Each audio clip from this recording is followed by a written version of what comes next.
matin du 7 avril de l'an 30, Jésus, condamné par les Romains, porte sa croix dans les rues de Jérusalem jusqu'au mont Golgotha. À 9 heures du matin, il est crucifié. À midi, il perd connaissance. À 15 heures, il meurt.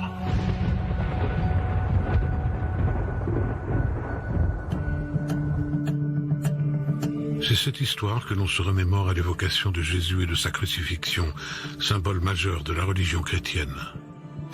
Pourquoi en sommes-nous si sûrs? Parce que cette histoire est décrite dans les évangiles canoniques, c'est-à-dire officiels de l'Église, mais nulle part ailleurs. Alors si un autre livre, un autre évangile affirmait le contraire, pourquoi devrait-on croire l'un plus que l'autre? Et un autre ouvrage existe. Un livre remettant en cause la crucifixion, la résurrection et la nature divine même de Jésus. Ce manuscrit se nomme l'Évangile de Barnabé. Perdu.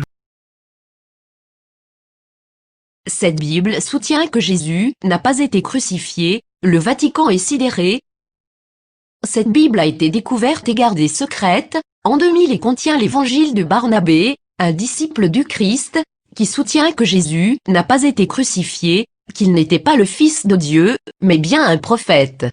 Cette Bible soutient aussi que l'apôtre Paul est appelé l'imposteur, que Jésus a fait son ascension tout en restant vivant et que c'est Judas Iscariote qui a été crucifié à sa place. Authenticité selon les rapports, les experts et les autorités religieuses, à Téhéran, insistent sur le fait que le livre est un original. Il est écrit avec des lettres dorées, sur du cuir relié et il est écrit dans la langue araméenne, qui était la langue parlée par Jésus.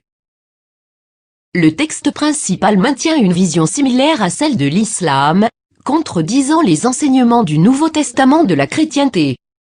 Jésus a aussi prédit la venue du prophète Mahomet, qui a fondé l'islam, 700 ans plus tard. L'Italie a employé tout ce qu'elle pouvait pour faire disparaître les évangiles qui ne coïncidaient pas avec les siens.